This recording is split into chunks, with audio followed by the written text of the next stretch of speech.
expect to win the game, of course. We think it's every game is difficult, and we must play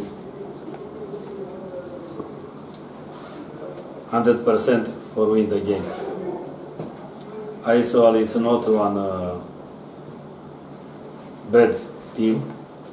It's not weak, and I think we will have a difficult game tomorrow.